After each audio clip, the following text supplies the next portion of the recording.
नमस्कार। आज 13 फरवरी है। इस दिन को हम वर्ल्ड रेडियो डे के रूप में मनाते हैं। लेकिन क्या आपको पता है इस रेडियो का कनेक्शन भारत के किस महान वैज्ञानिक से है? उनका नाम है जगदीश चंद्र बोस।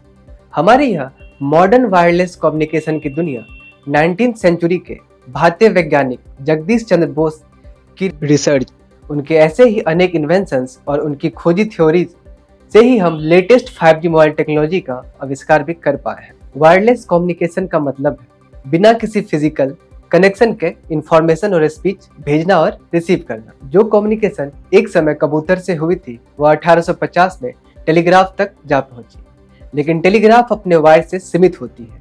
इस सीमा को तोड़ने के लिए दुनिया के वैज्ञानिकों ने वीडियो वेव और वायरलेस वेव पर रिसर्च करना शुरू किया। इसमें सबसे सर्वश्रेष्ठ है जगदीश चंद्र बोस। 1858 में बंगाल के मुंशीगंज में, जो आज बांग्लादेश में है, जन्म हुआ जेसी बोस का। बचपन से ही क्यूरियस आउटलुक रखने वाले बोस अपने आसपास के नेचर और एनवायरनमेंट से खूब इंस्पायर थे। वे डॉक्टर बनना चाहते थे। डॉक्टर बनने के लिए वे इंग्लैंड गए, लेकिन डायसेक्शन रूम की गंध से बीमार पड़ने के कारण उन्होंने मेडिसिन छोड़ फिजिक्स को चुना। कैम्ब्रिज और लंदन यूनिवर्सिटी से उन्होंने बीएससी और डॉक्टरेट पूरी की। 1885 में जेसी बोस कोलकाता के प्रेसिडेंसी कॉलेज में प्रोफेसर नियुक्त हुए। 1890 के आसपास मैक्सवेल की वायरलेस रेडिएशन की थ्योरी हर्ट और लॉज जैसे वैज्ञानिक आगे बढ़ा रहे थे।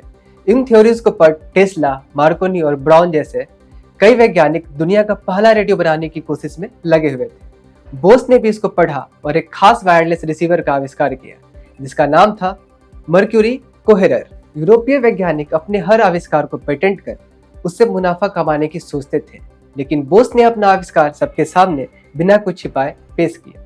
मार्कोनी ने कोहेरर की नकल कर दुनिया का पहला ट्रांस अटलांटिक रेडियो बनाया और उन्हें मिला नोबेल प्राइज। उस रेडियो के पेटेंट में बोस का जिक्र तक नहीं। 1937 में बोस का देहांत हो गया। देहांत से पहले उन्होंने कई नए आविष्कार किए, जैसे क्रिस्टल डिटेक्टर, क्रिस्टल रेडियो और मिलीमीटर रेडियो वेव।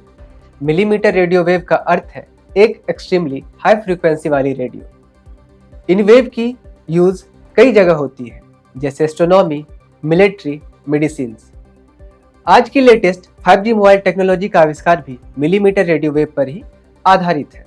इस मशहूर वैज्ञानिक का एक दूसरा अनोखा पहलू भी था। जेसी बोस भारत के पहले साइंस फिक्शन राइटर थे। उन्होंने कई कहानियां लिखी जिससे आने वाली पीढ़ियां विज्ञान की दिशा में उत्साहित रहे। इसलिए बोस को father of Bengali science fiction भी कहा जाता है। ऐसे ही इंटरेस्टिंग वीडियो देखने के लिए जुड़े रहिए क्लिक इंडिया के साथ। धन्यवाद।